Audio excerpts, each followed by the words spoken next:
I can't say the N-word, but you can get on YouTube and watch any black man's rap video, and they're calling each other the N-word. What the hell is this discrimination? I'm white, I can't say the N-word and they can't? So they say nigger. Yeah, there she go. Nigger. We don't say it. Okay, listen up, niggers, okay? Cheney, you included. Okay. Okay, if you do not like me and Teddy saying nigger, either one of those, leave. Please, get on. That's disrespectful, you know? Yo, what did I say? You said Allahu Akbar, fam. I never. Yes, you did. Don't lie. Who did? Don't lie. Don't lie to me. Say your sister's heart. Umbrella. She's up. Whole nother level of shit you can't even understand. What is good, my people? We are live back again with another episode of The Forecast.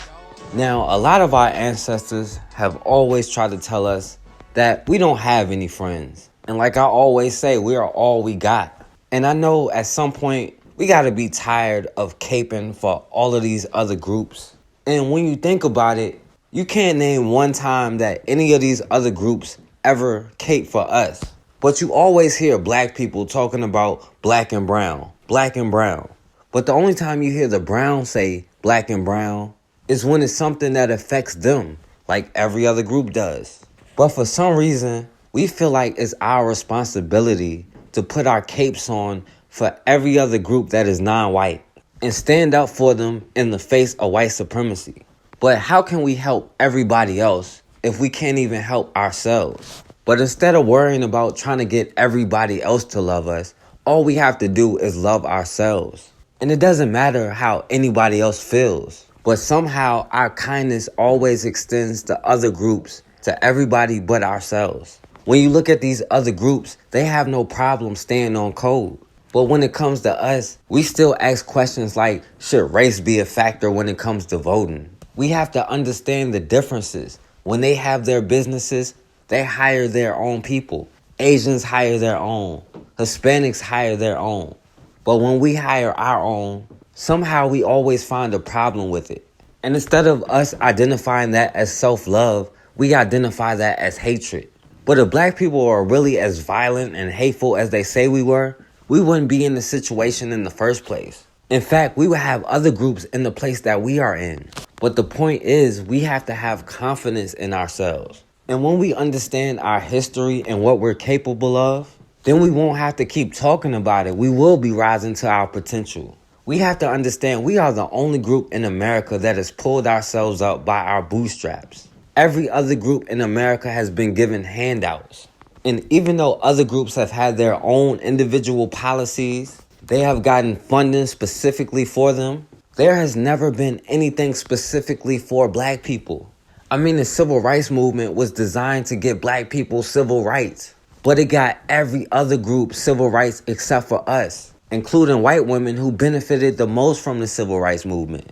But that's because we're so busy trying to be friends with everybody else, and we let everybody else hop on our coattails after we put in the blood, sweat, and tears. But then when we turn around and ask them for help, they're nowhere to be found. And no matter how many times the same cycle keep playing out, we're still always the first one right there defending everybody else. And then we make excuses for it. And this self-hatred has been beaten into us so deep. We make excuses that if we marry an Asian person or a Hispanic person and say, well, at least they're not white, as if their group has any more love for you. I remember at a job I had, no matter how cool we thought we were with the Latino coworkers, if one of my black coworkers even joked about hooking up with one of their girls, all the smiling and laughing stopped. Because they have the same views as the dominant society. They want to fit into white supremacy. They're never going to challenge it. We're the only group that understands we're never going to fit into white supremacy and we have to destroy it. These other groups think they have a chance to fit in. So if you're one of those people that talk about black and brown and you're dating a Latino person, you better make sure you do your research before you go meet their family. Because when it comes to that, they're going to show you how they feel about you real quick. In Seattle, Washington, a brother Dashawn Horne was brutally beaten by a Hispanic dude just because he hooked up with his sister. Now, let's go back and see what happened to this brother Dashawn Horne. A man is in the hospital after being attacked by another man with a baseball bat. Investigators are now looking into this as a hate crime. King 5 anchor David Espinoza Hall live in the newsroom now with that story. David. Yes, good evening, Lori. I mean, truly there is no other way to put this. This story is just heartbreaking. There's a black man fighting for his life after what police are calling a hate crime. And even our own governor has something to say about this case. Here's what we know at this time. Authorities say Julian Tuimaaga attacked Dashawn Horne with a baseball bat about a week ago. He's charged with assault and malicious harassment. Detectives say he got very upset when he learned his sister spent the night with Horne. We've been told that Horne is in the hospital in a coma. His family gave us these pictures of him. LaDonna Horne says her son was hit in the back of the head and beaten and just left for dead. A lot of people know me. They know that I love my children. And I just wish that I was there to protect him. I was calling him at that time that he didn't answer the phone. Between 7 and 8 o'clock, I got in the shower and his voice, his name dropped in my spirit. And I began to pray while in the shower, not even knowing that Dashawn was in the hospital. The police showed up at my doorstep 8:45 on Saturday night with a piece of paper with my son's picture on it. He said, "We need to come in and have a seat. First, you need to know that your son didn't do anything wrong. He didn't do nothing wrong. He was a victim. This guy blindsided my son because he doesn't like black people." Dashawn's mother says her son will be in the hospital for a very long time, rehabbing and trying to recover. Governor Jay Inslee said this on Twitter, quote, "It hurts me to think a crime like this can happen in Washington State in 2018. Well, my mom taught us how to love, so that's one thing that I instill in all three of my children is love and kindness. And I am a Christian. We go to church, and you just don't know when your child's going to go out there and face the enemy like that. You would expect somebody to treat you how you want to be treated. So from what we were told, and what came out in the police charging papers was, Dashawn met a young woman when he went out to a Seattle nightclub on January 20th. They hit it off. They liked each other. They went home together. Dashawn didn't realize that he was going into an episode of Get Out. Okay. You're talking about the movie. The movie Get Out is pretty much like a real life version where he went there. She still lived with her parents. She had a brother with the baseball bat that ended up putting us in this situation. So as he was departing the following day, she had contacted a Lyft driver for him. Julian, approached the Lyft driver, asked him, "Who are you here to pick up?" The Lyft driver confirmed that his sister had in fact made the call. Julian approached the Lyft driver with bat in hand. So once he got the information from the Lyft driver, he confirmed that that it was for his sister. He went to the side of his house where his sister has a side entrance where, based on her age, I guess she had like a mother-in-law unit in the house, that's giving her independence, I would assume. And so as my nephew was departing from the side of the house, he was then approached by Julian, who hit him on the back of his head twice, who then proceeded to hit him on his back and on his legs. From what the police report read, Dashawn took a hit to his head and still found the strength to actually stumble some more before he actually found himself laid out like on the street. But based on the fact that he used the N-word, he made this a hate crime. Right. Something that you didn't think that we knew about occurring in the state of Washington. Mm-hmm. When they presented it to us, the prosecuting attorney and the detective, handling the case, they said malicious harassment. It was a term that was foreign to us. We never heard that term. We were like, well, how come you're not just saying what it actually is? Because it encompasses so much. When he decided that he was going to try to end my nephew's life, okay, he's getting charged assault 1. He tried to end my nephew's life on January 20th, 3 days after his brother's birthday. He had my nephew laying prone after he caught him, you know, with a cowardly act. Didn't give him a chance to, you know, face him, you know, like a man. And he proceeded to say, "This is what we do to you, nigger." N-word, sorry. "This is how we deal with you, boy. I bet you ain't gonna have your N-words come around here again." How is he such a coward where he can say such things that he couldn't say when my nephew was, you know, walking past him? It could serve as a teachable moment, you know, basically to this young generation that we have. They almost are, you know, certain that just because they befriend other people that aren't African American, that gives them the right to say the word N-word. Definitely, sorry about earlier. With "ga" versus okay? They don't realize that that word is not accepted when they bring that same kid to their house, because their fathers, their uncles, their aunties, their cousins, their big cousins, they're from a different generation where we use the word N-word, you know, because we know it's a word that is not to be used, period. So this brother Dashawn Horne went out to a club one night and he ended up meeting this Hispanic girl, and then his brother went home with her that same night. Now this girl still lived with her parents, so this brother went back to her family house. And then the next morning, as he was about to leave, she called the Lyft for him. Now this girl brother, Julian Tuimaaga, saw the Lyft driver and he approached him with a bat. And then when he found out it was for his sister, he went to go confront her. So then when this Hispanic boy saw this black man in the house, of course he got mad that his sister was with him. Now instead of doing or saying anything like a man to this brother's face, he waited until he walked past and then hit him in the back of the head with an aluminum bat. And then he just started beating his brother in his back, the back of his head, the back of his legs, and just kept hitting his brother with the bat. And as he was beating him, he was calling him nigga and all kind of slurs, just because he was mad his sister was with a black man. And then after he beat his brother and he was laying there, and he had him laying there on a pile of rocks, this dude pulled out his phone and started recording, talking about, "You see what happened to niggas when they come around here?" And as he laying there, he's just taunting them like, "Get up, homie," and saying stuff like, "That's what happened to you niggas out here, boy." Now, luckily, the Lyft driver saw the whole thing and ended up calling 911. And when the police got there, they said they thought they were responding to a homicide. But luckily, the brother was still breathing. Now, this brother was in a coma for 6 weeks. He suffered a brain injury and had to have a piece of his skull removed. And this Hispanic dude was arrested and charged. But he ended up getting a plea deal where they didn't even charge him with a hate crime. The man who confessed to beating another man with a baseball bat in a racially charged attack just made a deal. He'll spend more time in jail, but won't face federal hate crime charges.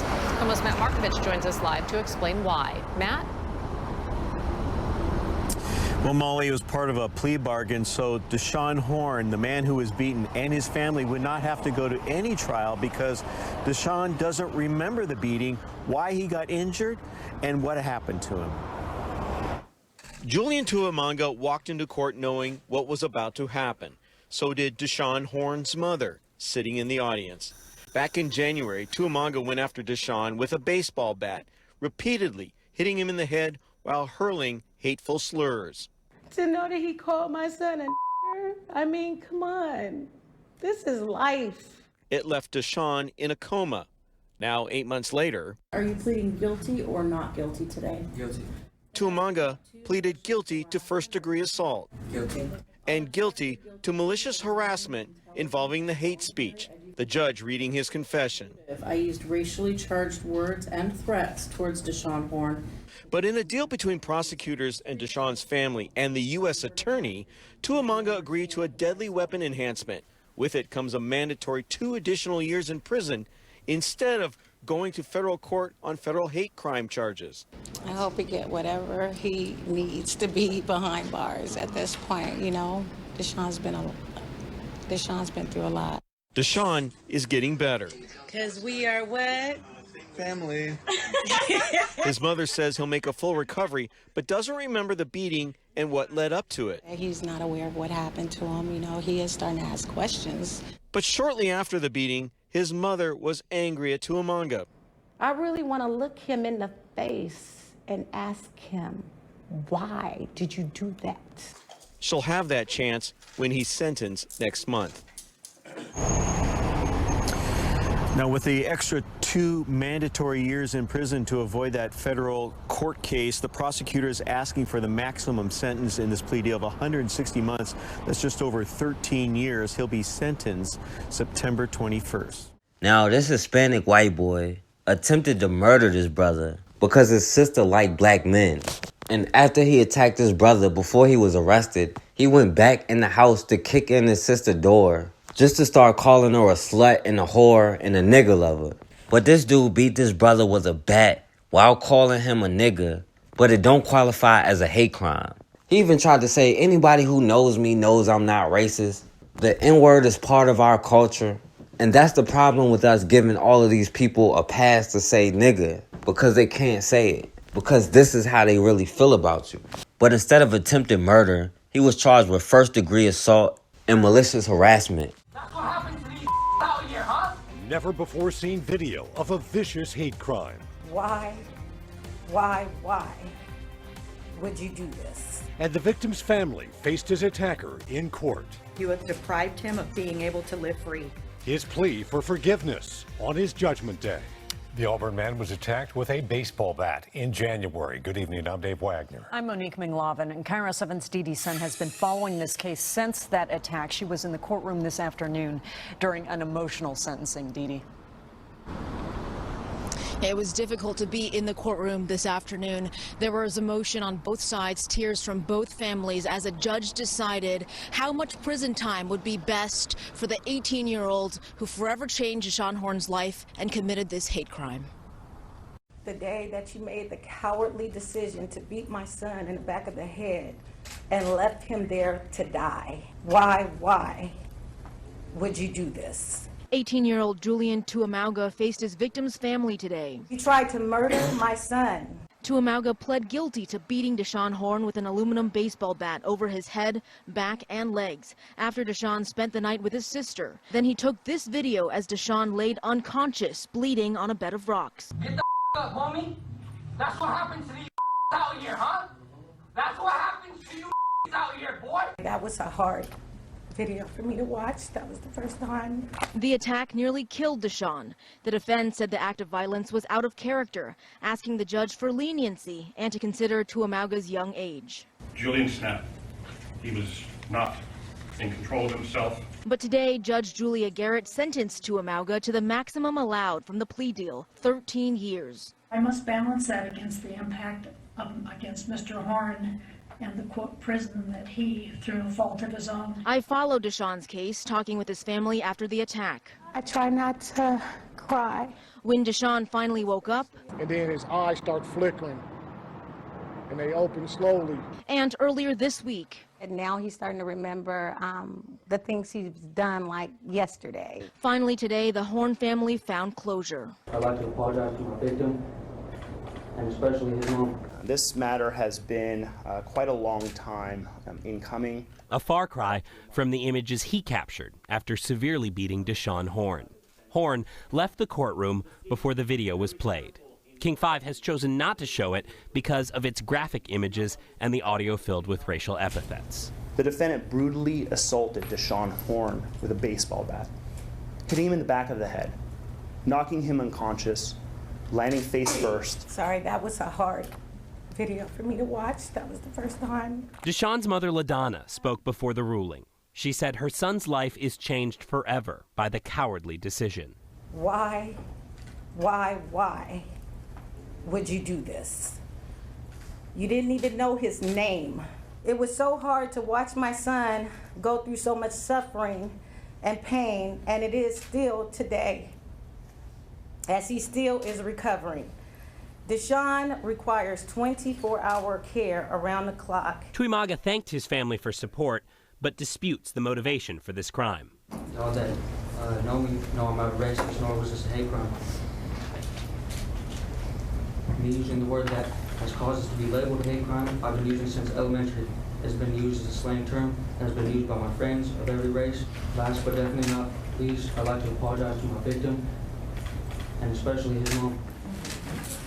But the judge said those words matter and sentenced him to the maximum requested time in prison, 13 years, with 3 years supervised after. Dashawn's still here. After seeing that video, my heart dropped. The Horne family says they do forgive him, but they will not forget. I thank God that justice is served. I don't have to keep on saying justice for Dashawn because we got what we wanted. Now, white Hispanics, even though they are white, for the most part, they still haven't got their white card. You know, they still might hear stuff like stop speaking Spanish or something like that. White Hispanics still aren't technically white, so he still had to pay somewhat. And he ended up getting 13 years in jail. But this was an attack on an innocent black man who did nothing. And he was calling them nigga while he was doing it. And he attacked them because his sister was with the black man. So, of course, this is not a hate crime. But luckily, this brother was able to survive, even though he suffered permanent damage. He had temporary memory loss. He lost his sense of smell, his sense of taste. He got a speech disorder and has to relearn everything. And he required 24-hour care, all because he went out to a club one night and hooked up with a Spanish girl and went home with her without doing his research. These people are not our friends.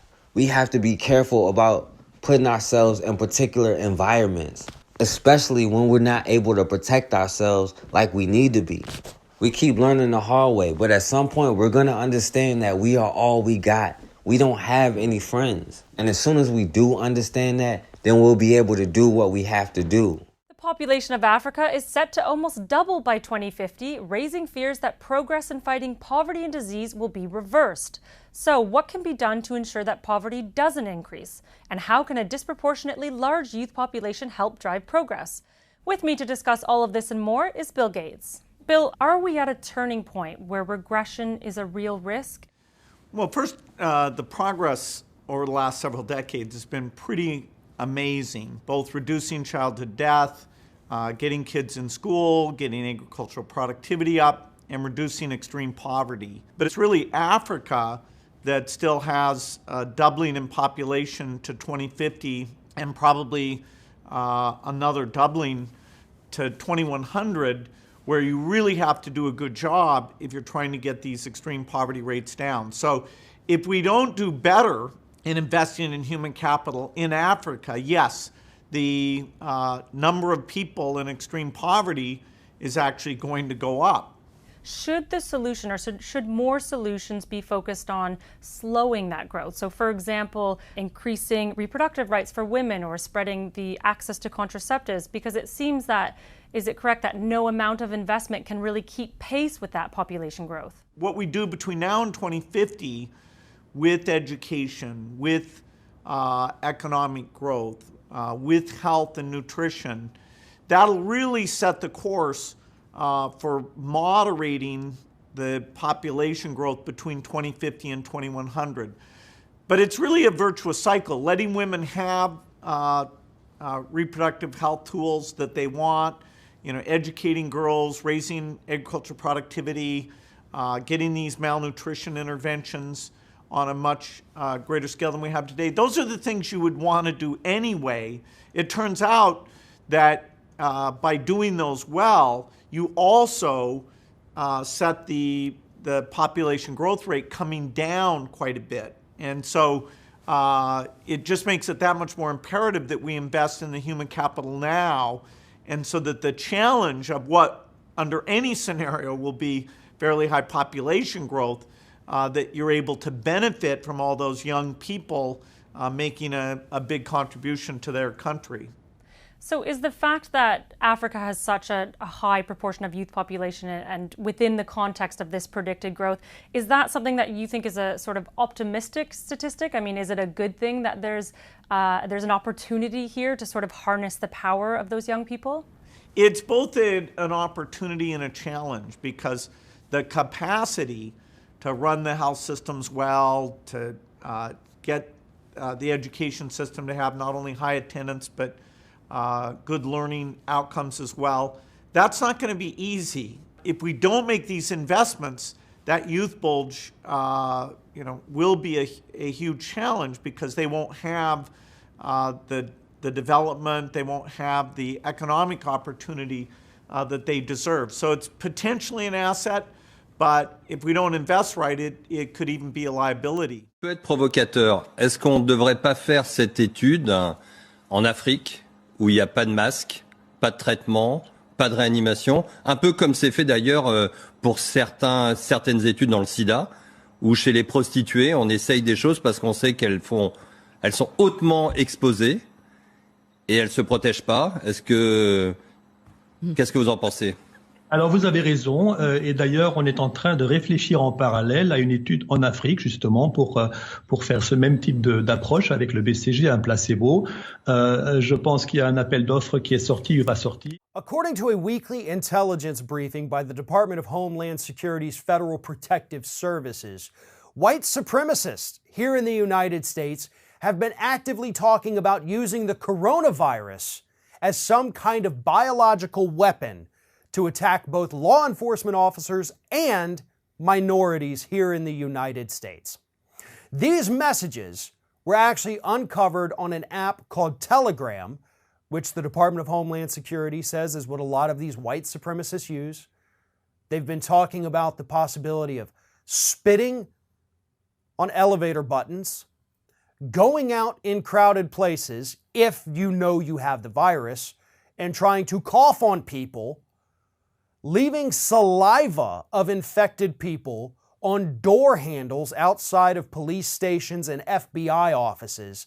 These are all tactics that white supremacists have talked about doing in the last couple weeks. They have said, according to this briefing, that they have a, quote, obligation to infect as many people as possible if any one of them comes down with the coronavirus. Hey, Officer Friendly with the cherry cheeks. Oh, I ain't worried about that shit. Y'all get that shit. Black people don't. So you can cough your white ass back where you live at. Fuck out of here. Fuck wrong with him. Tell them niggas don't get that shit. They the ones get that shit. Fuck out of here. Fuck. You need that extra layer of skin. Fuck out of here. Now you tell them don't come through here with that shit. No. Try to come through here coughing like that shit cute. I should call the CDC on his ass and let him know he just did some dirty ass shit like that. A Baltimore police sergeant is under fire tonight after a video surfaced of him coughing without covering his mouth near people in Southeast Baltimore. WMER 2 News' Ray Strickland is live outside police headquarters. And Ray, we understand that this is something that's now under investigation, correct? Yes, and Baltimore City Police Commissioner Michael Harrison saying tonight what he saw in that video was disturbing and alarming, adding that the department does not condone anyone making light of the COVID-19 pandemic. Now, this video has been making its rounds on social media, sparking outrage from all over. We spoke to a community activist who saw this video, and she's now calling for the sergeant's job. A Baltimore police sergeant under scrutiny tonight after he was seen in a video coughing near residents at the Perkins Homes in Southeast Baltimore. The video has been viewed hundreds of thousands of times on social media. Critics say it appears to show the sergeant making light of the COVID-19 pandemic by purposely coughing near neighbors in the public housing community without covering his mouth. The video sparking outrage. That is disgraceful. Baltimore community activist Nathaniel Jones is now calling for the officer's job. It says a lot about his character. It says that I don't care about nobody's life. Your lives do not matter. He needs to be fired on the spot. That is unacceptable. The Baltimore City Police Department confirms the sergeant is now under investigation. Police Commissioner Michael Harrison said in a statement, quote, "What we saw in the video is alarming because this pandemic is affecting lives not only nationally, worldwide, but right here in our own police department," end quote. The video also surfacing on the same day we learned 12 officers have tested positive for the coronavirus. I pray to God that he doesn't have it, because if he did, that's a deadly game that he's playing. He's playing Russian roulette with somebody's life.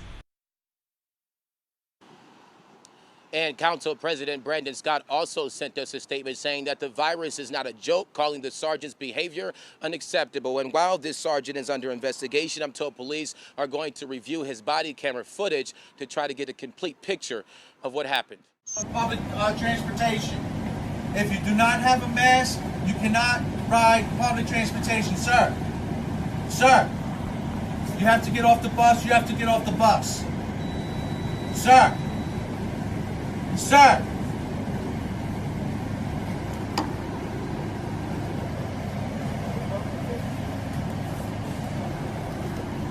Let's go. You gotta get off the bus, man. I'm gonna have the cops take you off, one or the other. You have to get off, you have to get off, you have to get off. Let's go. I have to get off? Yes, sir. Even though I have this. You don't have no mask. Let's go. Let's go. You gotta get off. Let's go. Let's go. You gotta get off. Let's go. For the taser.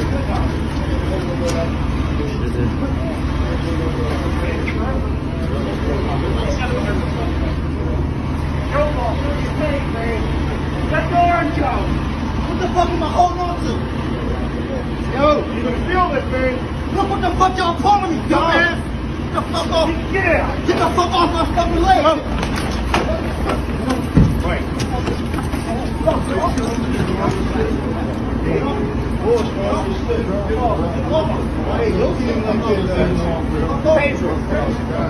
Take me if you fucking want. What the fuck? Close this door, man. Fucking pussy ass. I want all y'all fucking badge numbers too. Take a picture. Yeah. That's fucked up, man. That's a little boy. That's a little That's a little boy. He's trying to sell candy in here. Oh, that's corny as hell, bro. Because he's trying to sell candy. That's a little boy. That's a little boy, but they don't even be. But y'all niggas don't do none of that shit. That shit made me want to get off this damn train. That's a little boy. Well, like, y'all don't do that to none of the grown-ass niggas that sell candy, though, bro. Boy. Man, let them back on the train. Let them sell us candy. Fuck y'all niggas, man. I ain't moving out the door, man, till little man get back with his friends. Fuck that. But why you take his jacket off, yo? Look why at you it. doing that to him? Bro, we got to get this train. That shit making me mad, for real. Yo, let that little boy go. That's a little boy. Look at that shit, yo. Look at that shit. He crying. And that's her son, bro. You're not supposed to be on him like that. Yo, that's fucked up, yo. That's fucked up, yo. That's a little boy. Look how they treating this little boy, yo. He's supposed to be protecting son, bro. Let my son go. We like to put on our brand. Yo, it's a whole That's kid, my my son. nigga. That is my son. Let him go. That is my son. That is my Yo, son. he only got chips and candy, my nigga. You just selling chips and candy on the train. That's my son. Let my son go. Let my son go. Let my son go. That is my son. That is my son. That is my son. Let my son go. Look at this shit, bro. Let my son go. Let my child go. I'm speaking to you now. You're not. Come That's on, a bro. little That's a boy. little boy, You though, got bro. rights. They're not supposed to do that to a little boy. Look at him. He's crying, though, my nigga. He's crying. Yo, that's corny, bro. That's a little boy. Because he was selling chips. Selling chips. He was selling chips. Selling chips. Selling chips. Yes. Okay. Okay. Yeah, we're leaving. Please, let's not cuss at each other. No, I'm not calling you anything, sir. Just don't talk to us with This asshole right here.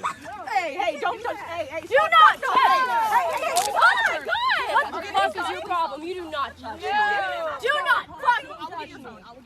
You give me my hey, get away from her. Oh my God, get off of her. Seriously, get off of her. This video that you're about to see may be disturbing to some. It shows a man shoving teenage girls, and then you see a woman holding down one of those girls' legs while she's over here, and the man forcing his hands around her throat.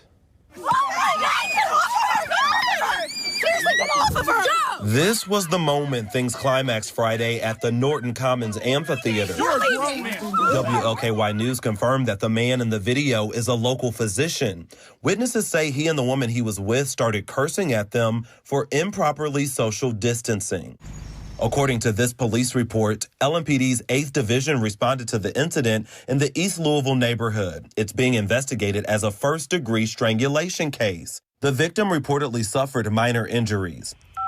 We called Baptist health officials. They told us the doctor in the video is an anesthesiologist for a company that works with Baptist. They say that he's currently on administrative leave pending an investigation. LMPD officials sent us this statement reading, "Obviously, we do not advise individuals concerned about social distancing to take matters into their own hands and confront people about it, especially in any physical way."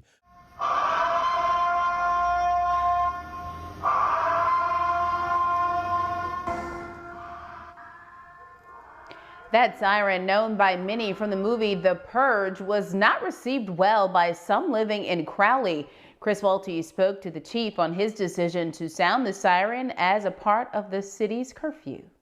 Crowley Police Chief Jimmy Broussard says he's never seen The Purge, but he knows the sound to be an old military siren. Since the alert Thursday night, the department has received mixed messages about their curfew warning to residents.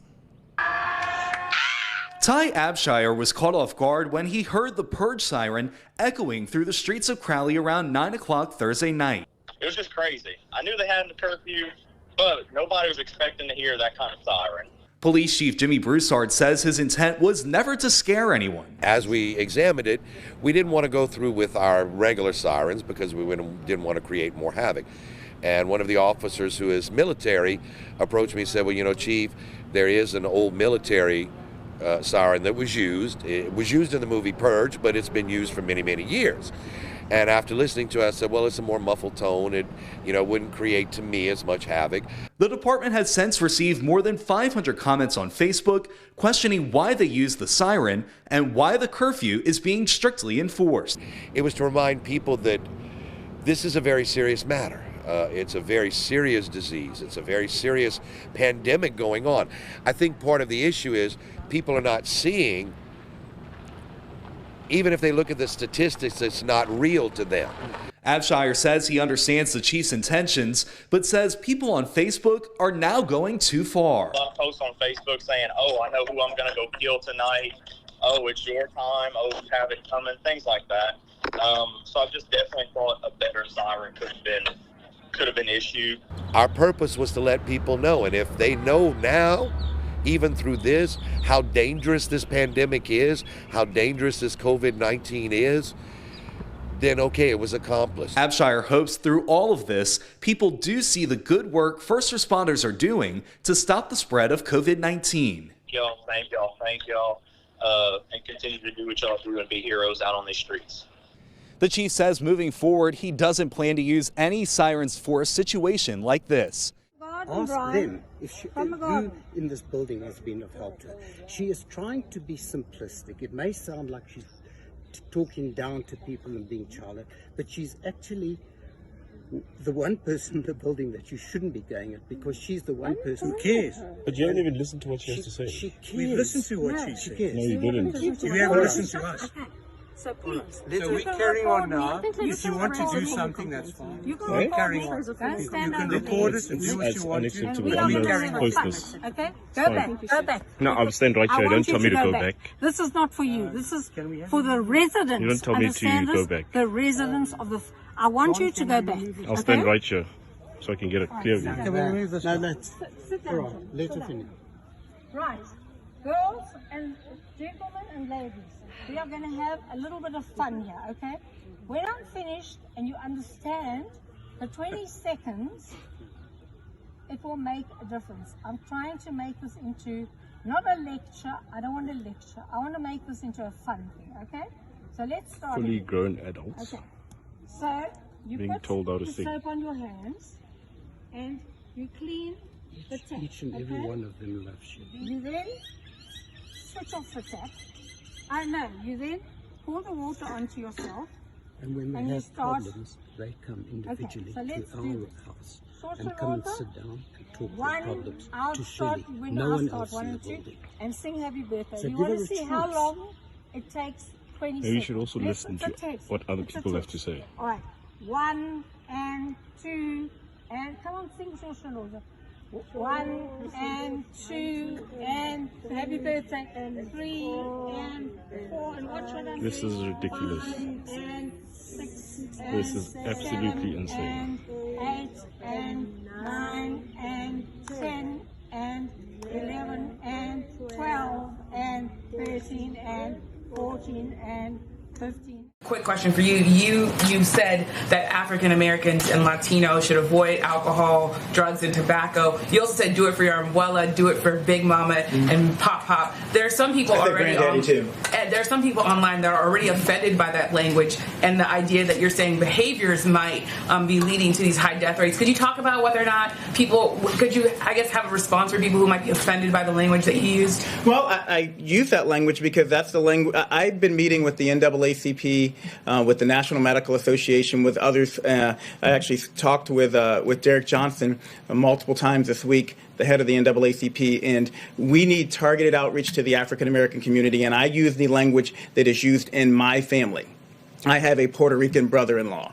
I call my granddaddy, granddaddy. I have relatives who call their grandparents Big Mama. So that was not meant to be offensive. That's the language that we use and that I use, and we need to continue to target our outreach to those communities. 12 dick eating and shit. Look at him acting all precious Jews.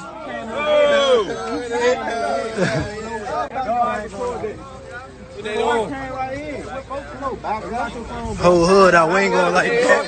Niggas is not going like that. Niggas is not going like that. Everybody.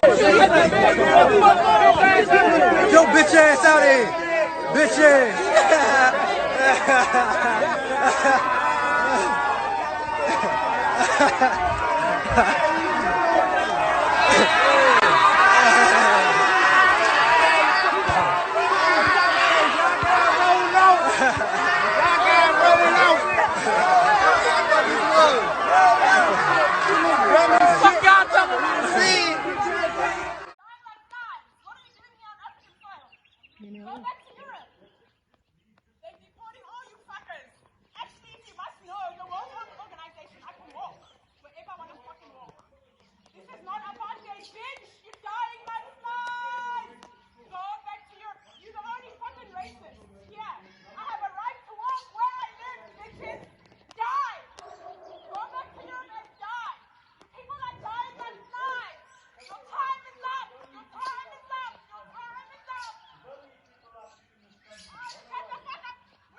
All right, and we back on the forecast.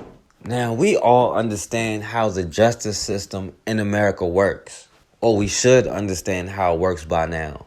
And the American justice system is nothing but a way to reinstitute slavery. We understand about the 13th Amendment that says neither slavery nor involuntary servitude.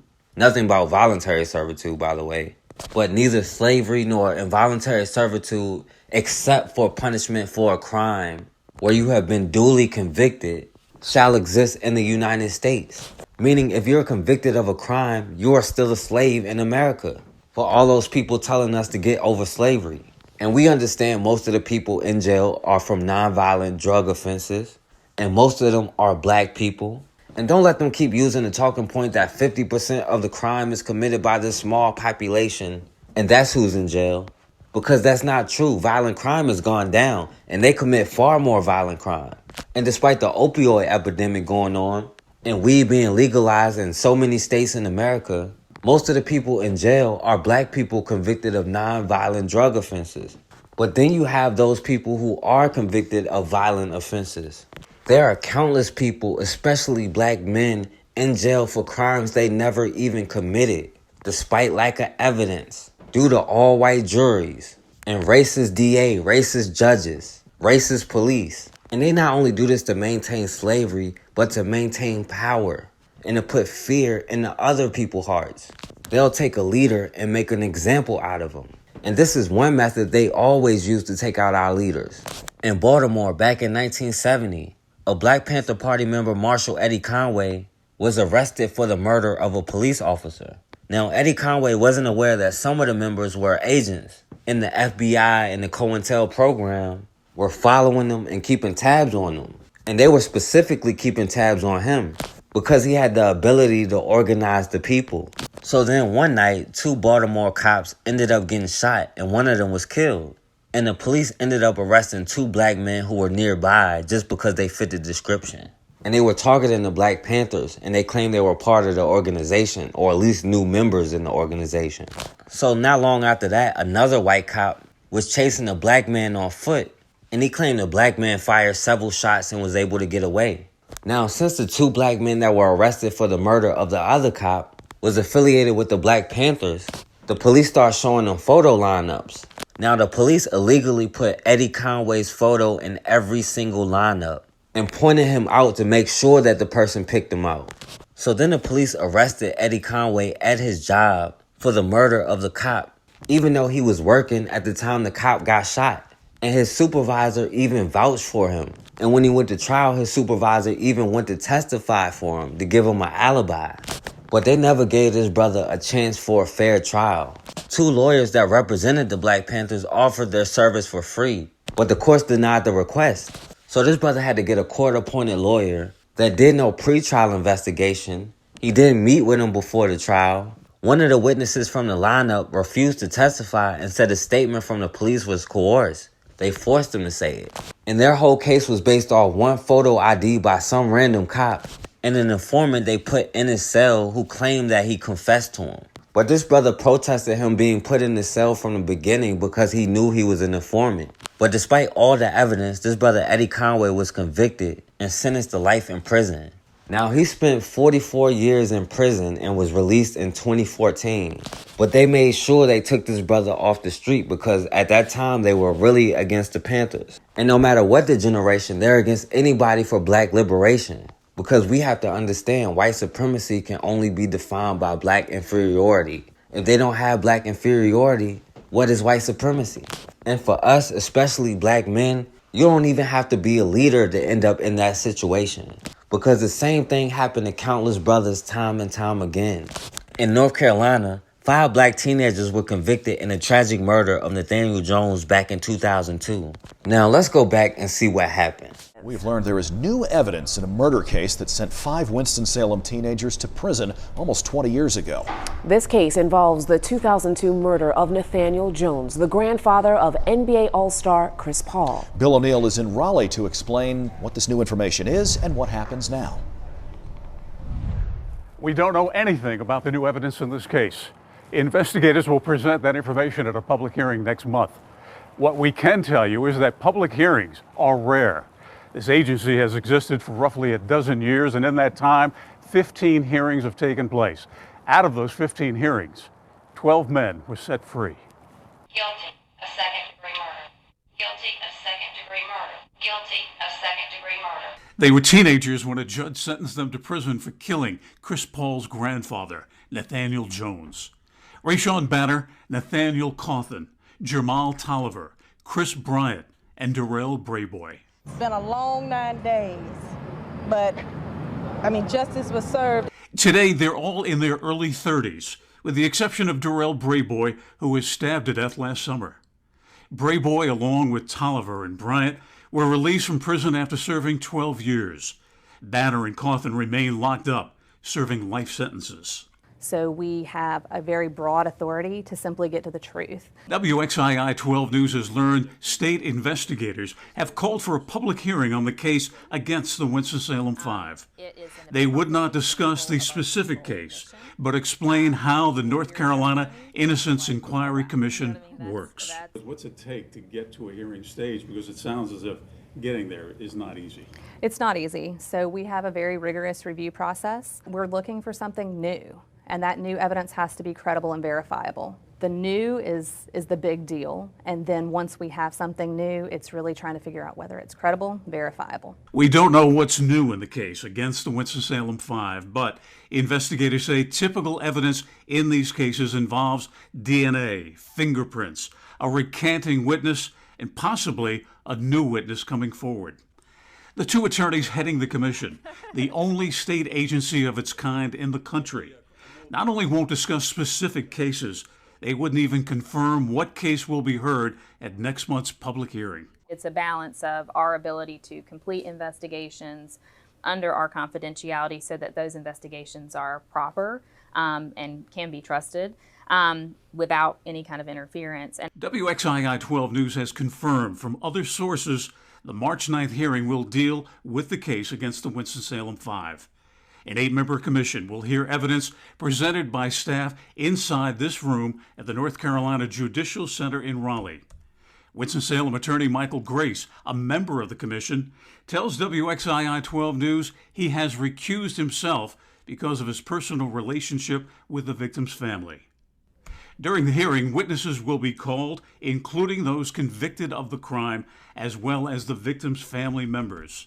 If a majority of the commission finds the new evidence warrants further judicial review, the case is referred to a 3-judge panel, which then determines the final truth. This second chance for the Winston-Salem Five is connected to another Winston-Salem case, Darrell Hunt.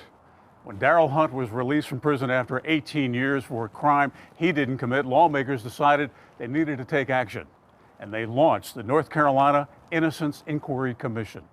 Now, some of you may be familiar with Chris Paul in the NBA and the story about his grandfather and how he was murdered. ESPN did a story years ago about how Chris Paul scored 61 points to honor his grandfather. But back in 2002, after this tragic murder, 5 teenage brothers, 14 and 15 years old, were arrested and charged for it. Now, after hours of trying to force a confession using tactics like threatening them, talking about they're going to get the death penalty, and they questioned these juveniles, 14 and 15 years old, without their parents, without any lawyers. And after hours, they told them if they just confessed, they can go home. But if they didn't confess, they would make sure they get the death penalty. The police even forced a witness to make statements, and she did. And eventually, even though these brothers was 14 and 15 years old, the Winston-Salem Five were convicted. 2 of them are serving life in prison. 2 of them served 15 years in prison before they eventually got out. And the 5th brother also got out, but he was killed in an unrelated incident. But then all of a sudden, 18 years later, the white girl, Jessicah Black, whose testimony put them on the scene, and the only thing that got them convicted in the first place, decided to come back and recant her story. The key witness who recanted her testimony in a video deposition shown to commissioners yesterday, today appeared as a live witness, answering questions from those same commissioners. Jessicah Black spent several hours testifying how Winston-Salem police threatened a 16-year-old with prison if she didn't tell them what they wanted to hear. When I went in there through that interrogation, when I first sat down with them, I told them the exact thing I just sat here and told y'all about where we went. Off get-go, I was told I was lying, and it was a constant beat me down over I'm lying. And how Forsyth County prosecutors provided her with a script telling her what to say during the trial. This is what you said, so go ahead and take us home with you. Prepare for what you're fixing to go through. And that's what I did. Black recanted her testimony, saying she never saw the murder of Nathaniel Jones. Commissioners asked her today why, after all these years, she's decided to come forward. what were you expecting to happen by coming forward and changing your story? That everything be set right the way it should be, and what happened in those rooms and stuff be known. Like what I mean, just that everything was set straight. Black was the only eyewitness to the murder. Her testimony helped convict 5 Winston-Salem teenagers, 2 of whom, Nathaniel Cawthon and Rashawn Banner, who remain in prison today. Commissioners asked Black what she would say to the families of the young men who went to prison, thanks in part to her false testimony. And I'm sorry that I gave false testimony, and I'm sorry that I'm just sorry. One of the commissioners noted today that it was clear to him Jessicah Black had suffered a traumatic experience with this case and asked whether or not she had ever gotten professional help. Ms. Black answered when she was 19 or 20 years of age, she did get help. Now, back in 2002, this white girl, Jessicah Black, as the key witness, said she drove these brothers to a park near Nathaniel Jones' house, even though she only knew him for about a month or two. So then in the story, she said she heard them planning to rob somebody. Then at the time of the murder, she was just sitting in the park, I guess just sitting there by herself, and she heard screams. But then all of a sudden, 18 years later, she came back and said it was all a lie. She said she drove them around that night and they were smoking weed and they were stopping at different places, but it was nowhere near the murder. And they didn't rob anybody. She said she did try to tell the police that night, but they kept trying to say she was lying and they threatened her with jail.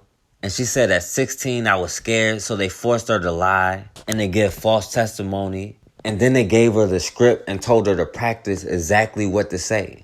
And then damn near 20 years later, after the fact, they talking about this white girl being traumatized and asking her has she seen a therapist or got help. Meanwhile, two of these brothers are still sitting in jail, and despite this new evidence, and the only thing that got them convicted was her story being recanted, they're still dragging their feet and taking as long as they can to get these brothers a new trial.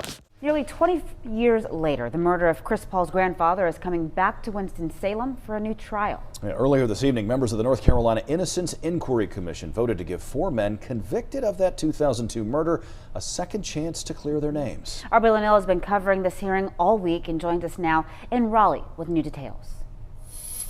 Tonight's decision means that a 3-judge panel will now decide the fate of Nathaniel Coffin, Rashawn Banner, Jamal Tolliver, and Chris Bryant. I'm happy about it, and I think they made a good decision, and they made the right decision. And I'm just going to continue to fight for my innocence. It means a lot. I just want to thank God. Like, I just been wanting to be heard for so long, me and all my other co-defendants. Like, we've been through a lot. Whew. Whoa. It feels really good to get to this stage. It's rare that it gets to this stage, but the fact that this case made it to this stage is all right with me. By a 5-3 vote, the commission finds sufficient evidence to merit a judicial review. During the week-long hearing, the key witness in the case recanted her testimony. Today, each of the defendants, now all in their early 30s, testified how Winston-Salem detectives coerced confessions through threats, including threats of the death penalty. Commissioners asked the defendants again and again, why did you confess to a crime you didn't commit? Nathaniel Coffin, one of the 2 men still in prison for the murder of Nathaniel Jones, responded to commissioners. This is after I've been crying. This is after I've been asked to go home. This is after the police had already threatened me several times. What you want me to do? I'm 15 years old. I can't read or write. I know no better. Only thing I know is my mama's at home. I don't know where I'm at. What you want me to say? Attorneys for the defendants say the case marks a victory for the fight against false confessions. False confessions are real. They really happen.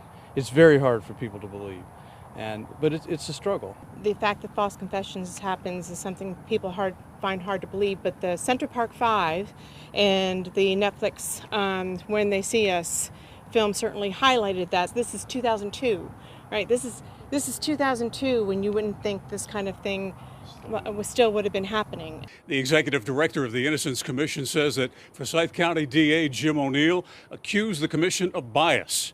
Several commission members responded, saying that O'Neill's marks were highly offensive and ignorant. In Raleigh, I'm Bill O'Neill, WXII 12 News. Attorneys for the defendants say the trial before that 3-judge panel in Winston-Salem won't be happening anytime soon. It could take a year or more to get to that point. Now, we'll see what happens in this case, but there are thousands of cases, thousands of black people, thousands of black men who never get a chance to get even this close. And so many people, despite all the evidence and the sham trials, they'll never see their freedom. And even though it took this white girl 20 years to say something, most of the witnesses like her who was forced or not forced to testify, they'll take it to their grave before they ever say a word. Especially when they coerce young black men, black children, and the confessing. They used to use a tactic called mock lynching to force confessions, where they gather up a mob and act like they're going to lynch the person until the person confesses to the crime. It's just that sometimes they actually hung the person before they confessed. And then if they did confess, they hung them anyway. The only difference is now they need us in jail cells so they can make money. That's how they keep their profit. That's how they keep us as slaves. They just didn't need jail cells back then. But this is why we need to build our own institution. Because there should be justice for Nathaniel Jones. But just putting anybody in jail isn't justice. All you've done is create another injustice. But they don't care because our lives are a dime a dozen and it's all the same to them. And it doesn't matter who you are or what you have. And we have to understand that. We have to be responsible for punishing our own. America isn't going to let North Korea punish American citizens. And we can't let outsiders punish our own. And it doesn't mean no justice. In fact, that's the only way we will get justice is when we give it to ourselves. If you're a minority, you're a fucking piece of shit. You should get the fuck out of this country. That'd be cool. What else? White power, 1488.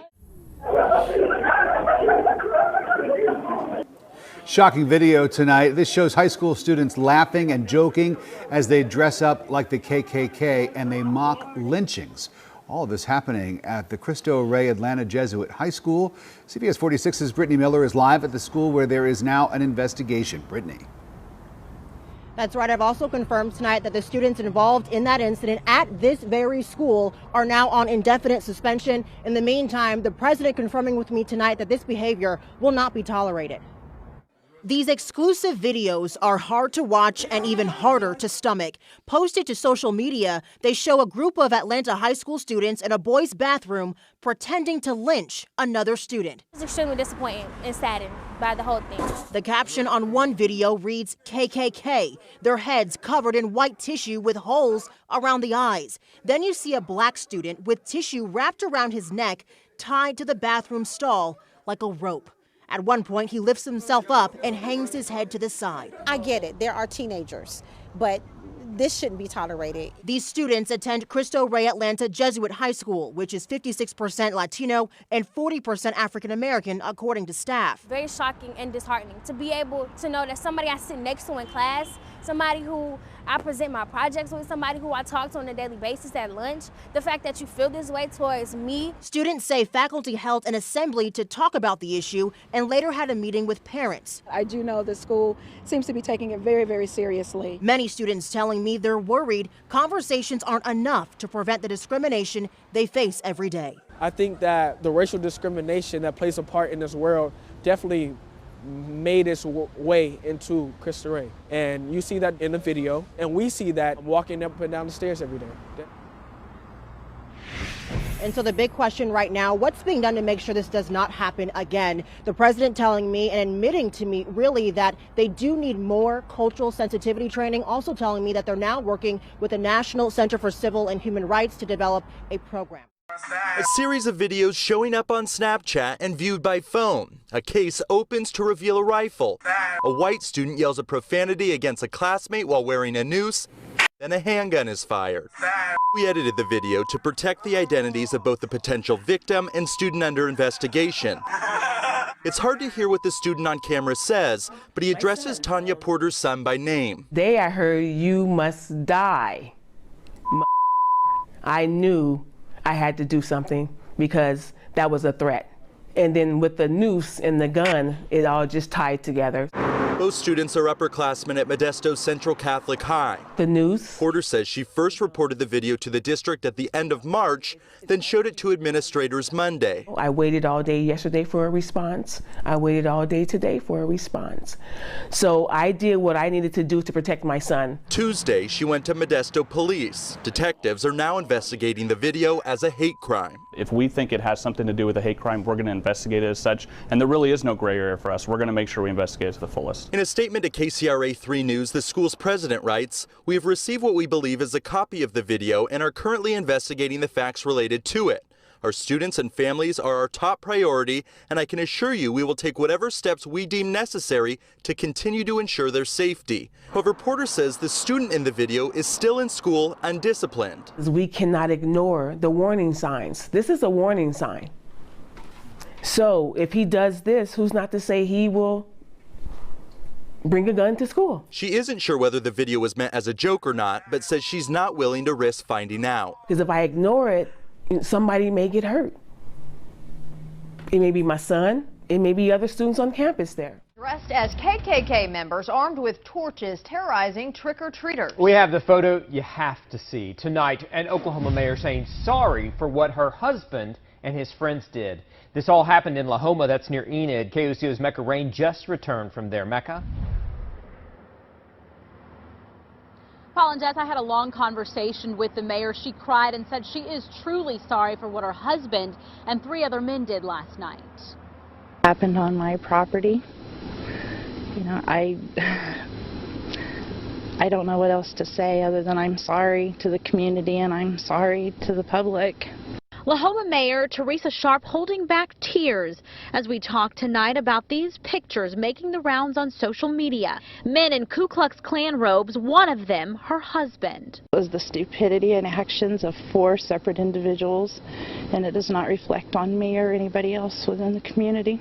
Sharp's husband Kerry told us the Hoods, Cross, and Bonfire all for Halloween. A cousin of mine come up with the idea of dressing up, like KKK members. And so we took a couple of sheets and cut holes in them and wore sheets, and a very, very poor decision. Witnesses say the men also took to a golf cart, frightful for some. It's not okay for anybody, period. And the mayor needs to take some responsibility for what her husband did. I never realized that it would have been this harmful. I truly apologize to everybody for this. Now, I've been talking with the Garfield County Sheriff all day. He says the costumes were created in poor taste, but as far as he knows, no crimes were committed. He did, however, tell me they may turn it over to the DA as protocol. These costumes are just a misunderstanding. Well, tonight we're seeing pictures of what appear to be Wiregrass Ranch high school students dressed in KKK hoods and sheets. You see them there. New tonight, ABC Action News reporter Eric Waxler live at the Wesley Chapel School and tells us how the school is now dealing with this issue out there. Eric? Yeah, Wendy, when we first heard about this from a really upset parent, we went to the school district and they told us that they were just ghost costumes that the teens were wearing. But after we got a look at the pictures on social media, that ghost story didn't really add up at all. Pictures of 3 students dressed in white sheets. Nothing surprises me now. With white pointed hoods and eye holes cut out. It's kind of sick. Initial reports from Wiregrass Ranch High School said they were ghost costumes, part of Spirit Week dress-up day. Then came these images shared all over social media. Superintendent Kurt Browning saw them too. Usually ghosts don't have pointed hoods. Since our kids kneeled at the football game for the first time last week, there's been a lot of racial tension in the community. Never would I've expected that students or even families would have taken it as far as wearing Ku Klux Klan paraphernalia to the school. But it turns out that under those sheets are 3 minority students. The school district says 2 are Hispanic and 1 Middle Eastern. The last thing we need to do is have any student dressed up, regardless of race, dressed up in that type of costume. Along with the 3 students in sheets, another wore a Confederate flag as a cape. He was asked to take it off and was not disciplined. Wiregrass assistant football coach Brandon Tanner says it's important to address racial issues head on. This is not something that should be representative of the school. You know, I live in this neighborhood. You know, I don't deal with that kind of, bigotry where I live. The district won't say how the 3 students in those KKK outfits are being punished, but they say it could include up to a 10-day out-of-school suspension. Live in Wesley Chapel, Eric Waxler, ABC Action News. Eric, thank you. And all this comes a day after people in 2 other Pasco County neighborhoods telling us they found KKK flyers on their doorsteps. As we told you last night at 11, the papers left in Port Richey and Hudson appear to be an attempt to recruit new members to local KKK chapters. We turn now to a follow-up to that investigation into racist posts targeting African-American middle school students in Raleigh County. Those posts are directed at some students who attend Independence Middle School. One victim tells WVVA the author of the post is another student at the school. The Raleigh County Sheriff's Office launched an investigation into this incident after the offensive posts were brought to light last week. 8th grader Jamarian Henderson says he'd accept the apology of the person who went on Instagram and called him the N-word and said that he belongs in a cotton field, but he can't speak for the other victims. I'm not the only student. She talked a lot about one of my best friends. WVVA obtained this screenshot you're seeing here of yet another one of those posts made on an Instagram group called IMS Gossip. It was directed at a female student. The author uses the N-word again, and in that post claims that blacks are spreading in Indy, adding that they need to stay out of the community and should go back to, quote, the ghetto where they came from. It ends by citing it's Black History Month and adds, where's White History Month? Raleigh County School Superintendent David Price confirms that Sheriff's Department resource officer investigating these racist posts. He says right now it does not appear that they were made on school property or by using a school device. He adds, there is zero tolerance policy in place for cyberbullying in Raleigh County schools, and there have been no reports of fights or any disruptions of any kind at Independence Middle School related to the posts. He adds, it's a real shame because the bad behavior of the person responsible is not a true reflection of the school or the community, and there are a lot of great students and great people there. Well, a day of celebration overshadowed by a senior prank gone terribly wrong. Yeah, graffiti greeted students arriving at Glenelg High School this morning. 4 students were detained by police. WMAR 2 News' Mallory Safaste tells us how school administrators dealt with this today. Yeah, Jamie Kelly, this wasn't just graffiti. What happened at the school is being investigated as a hate crime. Howard County Schools interim superintendent Dr. Michael Martirano saying today that in his more than 30 years as an educator, he's never seen this amount of graffiti at one school. And he is sending a strong message to the perpetrators and anyone else that perceives the spray paint as harmless. The culprits covered nearly every surface. Sidewalks, trash cans, bricks, outbuildings, everything that possibly could be available with spray paint, etc. Racial epithets, bias-related, anti-Semitic, things that were directed at the principal of the high school. No group seemed to be spared from this piece. In the eyes of the superintendent, this hateful expression crossed a line. He sees the slur aimed at the school's principal as an attack. We have an African-American principal at the school who was a target of this, which then, in my estimation, rises to the level of a hate crime. We will not tolerate this in Howard County or in the Howard County public school system. Howard County Police charged 4 students, all 18 years old, with hate crimes.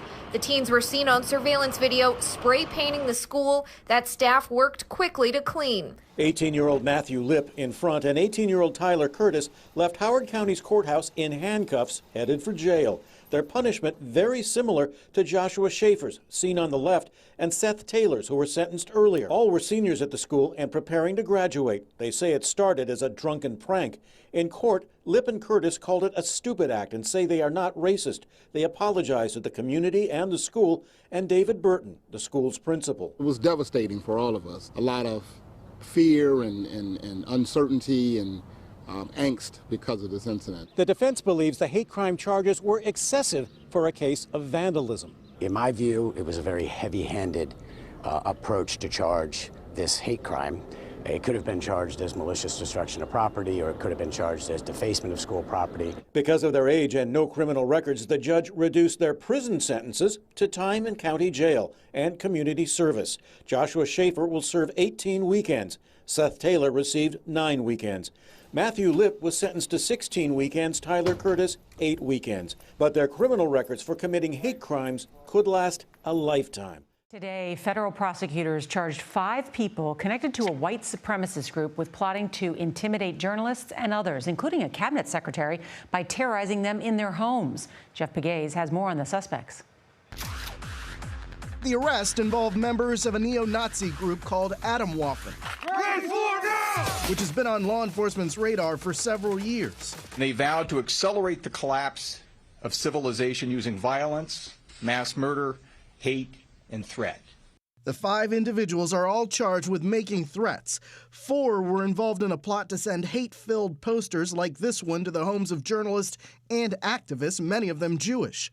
The 5th, John Cameron Denton, is alleged to have called in fake threats to a Virginia university, a historic black church, and even then, Department of Homeland Security Secretary Kirstjen Nielsen. Earlier this month, FBI Director Christopher Wray elevated racially motivated violent extremism to a national threat priority. Not only is the terror threat diverse, it's unrelenting. According to the Anti-Defamation League, domestic extremists were responsible for at least 42 deaths last year alone, and 90% of those were linked to right-wing extremists. The violence associated with these groups has surpassed the violence associated with groups that we deem international terrorism groups here in the United States.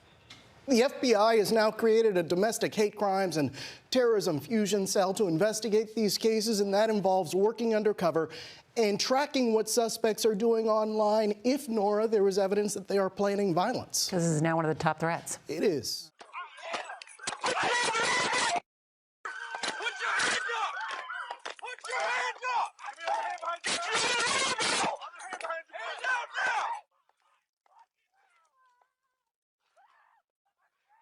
RPD announced today that Officer Drew Rao is on unpaid leave after Internal Affairs reviewed this video. You can see Rao repeatedly punching a man and cursing during this March traffic stop. Rao joined the department 2 years ago. Now he could be fired after a hearing in front of the city's Labor Relations Board. No date has been set for that yet. New tonight, 24-Hour News 8's Marvis Herring spoke one-on-one with the Kent County Commissioner, who says whatever happens from here will have a major impact on police-community relations. Marley and Brian, good evening. A neighbor recorded that March 17th incident to social media, and within hours, thousands of people had seen it. Tonight, Commissioner Robert S. Womack says even more eyes are on the Grand Rapids Police Department. He hopes they make the right decision. For him, that's firing Officer Drew Rao. Hands behind your back, I'm gonna hit you again. Tase him again. Hands behind your back. Tased and punched, Bronquel Brown yelled, "I'm not doing nothing."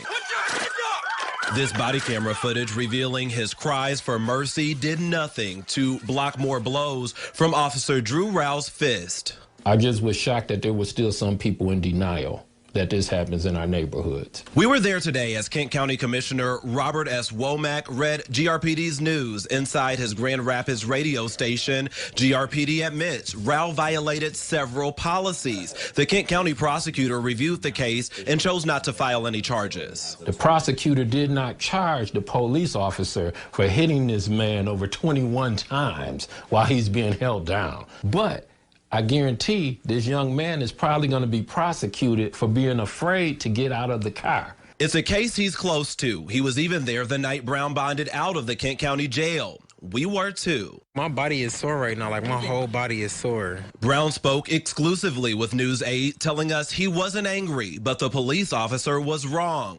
Commissioner Womack agrees. I believe in our police. I'm not anti-police, I'm just anti-bad cops. He's a bad cop. He needs to be fired immediately. Rao pulled Brown over in this driveway on California Street near National on March 17th. When Brown didn't get out as instructed, the officer broke his window and pulled him out. Before long, there was pepper spray, tasers, punches, and profanity. Brown's 6-year-old son was in the back seat, but front row to this nightmare. We have some things we have to change in the community, but the police have been getting away with the things they've been doing for hundreds and hundreds of years when it comes to African Americans. And this is the generation that's standing up saying they're not going to take it no more, and they're armed with a very valuable tool. That cell phone. This is a true test for GRPD, a true test for the city of Grand Rapids, Michigan. I hope he is fired and that justice is served. And Commissioner Robert Womack says there is an opportunity for a learning opportunity here for the community about complying with police officers and then later filing a complaint. He does say that Brown was also the subject of some physical activity with Grand Rapids police officers last summer that may have played a role in why he didn't get out of the car. Brown does still face a felony charge of resisting and obstructing. We're here in Portland, Oregon. These cops must be out of their fucking mind to actually be pulling up on me. So we're in front of PSU. I don't even know what these cops want. So you better have a good explanation to why you're approaching me. They had a robbery like 2 blocks out. So don't approach me. I didn't rob anyone. I'm coming from the college. I'm on heightened alert, and you are being recorded. Okay. Why are you talking to me? He's just recording us. I am the legal guy. So I don't match a description of any robbery. I'm not showing you ID, and call your sergeant. I'm waiting on the train. I know my constitutional rights. Do not take another step forward, okay? You're being recorded because you guys are definitely racist. I don't fit a description of anyone. I've been here waiting on a train. So call your sergeant. We're live in Portland, Oregon. More with this racist bullshit. So everyone's being recorded now. You rolled up on me. So call your sergeant. I don't match a description of anything. And robbery from where? Because I'm coming from the college. I have alibis and multiple witnesses that says I was in PSU. I'm an affiliate of the college. So you better have a good fucking explanation to why you're approaching me. And I match the description of a robbery suspect is not fucking good enough. I don't like fucking racist cops, so you better make it good, because it's going to be a lawsuit in the city. I was at Miller Library. Yeah, go check. And for wasting my fucking time, I'm going to sue you. You guys are racist pieces of shit, and you rolled up on me while I'm waiting on the fucking train. Like I said, you better make it good, and you better stay right there. Put your fucking hands where I can see them. I don't trust you racist pigs. No, it's not okay. No, don't ride on. These guys are racist. They said I matched the description of a robbery suspect. And I'm coming from the college. They're with the Portland Police Department. They rolled up on me, and good thing I'm quick at the draw with the phone. They literally said I matched a robbery suspect. This is the fucking game that these cops have been trained to do. When they see a black person in an area that they don't think the black person is supposed to be in.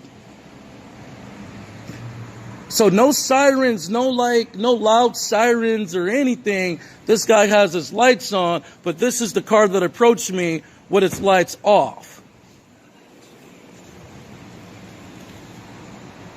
Is your sergeant coming? No, I'm just looking you over because you're not wearing jeans or sweatpants, dark jacket, beanie. Yeah. Whenever we get some of these, we try to identify anybody who's in the right clothing description. This guy's wearing a mask, so we don't know race, we don't know anything like that. But you're try to tell it to the YouTube channel. That's just not going to fly. No, so you just approach black people, no, hop out your car, for what reason? Not black people, people who match the description. So if the robbery suspect was white, yeah. I'm clearly not fucking white. So no, you're looking for black people. No, we're looking for anyone who's matching the description in the area. You don't know what race he is, man. So you're trying to tell me that you got a call. Yes. I want to get this fucking right. Go for it. That you got a call yes. of a robbery suspect, yep. but no fucking color of the robbery suspect. Guy was wearing a mask. A mask? Do I have a fucking mask? It could be in your bag. Sure. So my mask could be in my bag. Sure. Yep. Or you could have ditched it. I could have ditched the mask. Well, I should say the robbery suspect could have ditched it. Really? Yes. You know what I think? I think you're fucking full of shit. And I think the whole city of racist is fucking... I think Portland's racist. The whole city of Portland is fucking racist. And you cops are pathetic, bro. Because if I wouldn't have been fucking recording you, you would have jumped all over me, right? No, we would have asked your name. And I would have declined because it's not a crime that I committed. And then we would have continued on. We're looking for more people. I doubt it. Be on your way, man. You guys are fucking pathetic, man. Right, this is for the black thing that started on me earlier, so if you're not her, keep scrolling. Now, I feel like this needs to be said, because you've said what you want to say to me, so I'm going to say it to you now. It's your turn. You've got some cheek talking about me when you're wearing clothes like this. You look like you're wearing your father's jeans. That's if you have a father, because he's probably still at the shop getting milk. The state of your hair, serious. Sort it out. You look like you've been dragged through a bush backwards, love. And you've got the audacity to say stuff about me and a TikTok that I posted. Saying, oh, you don't know what colour you are. I know what colour I am, and I prefer to be this colour than yours. And at least with my fake tan, that colour washes off, but your colour ain't coming off. So get back to the cotton fields and go make me another t-shirt.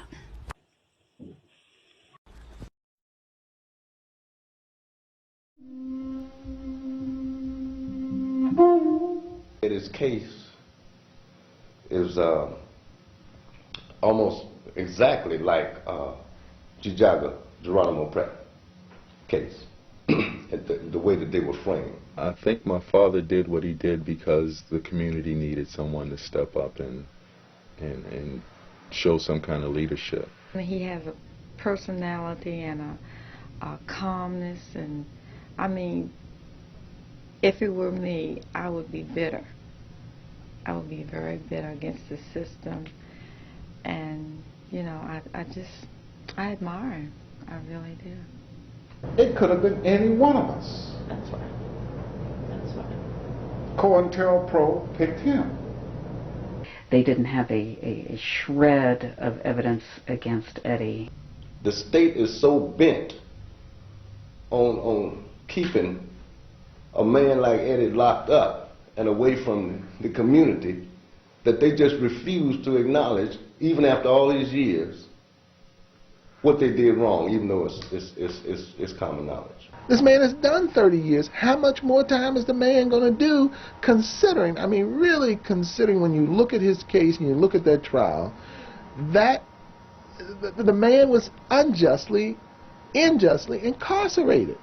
Eddie has been, in my experience of him, a leader throughout his time in prison, and a leader for good, a leader for education, a leader for service, a leader for standing up for rights. Sometimes he suffered, I think, for that from the system. The system doesn't always welcome that kind of leadership. Over the years, the organizers become targets. And when they become targets, the efforts are made to assassinate them or to move them out of the institution so that they don't have that effect on that population. But they know that if these organizers are any good, that they'll just organize wherever they go. So they'll really try to take them out, and efforts have been made to take Eddie out.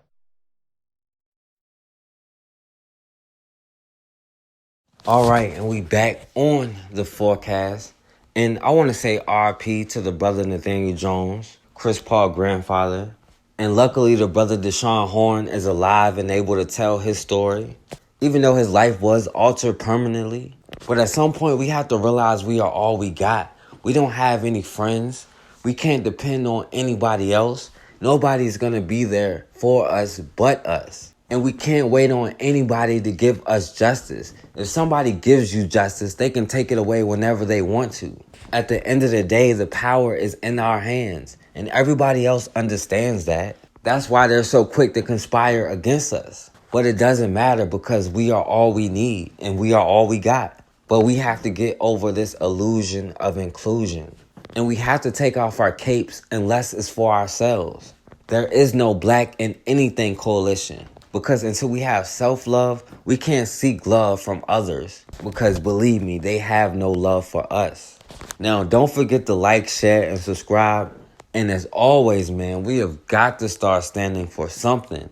Or we're going to keep falling for anything.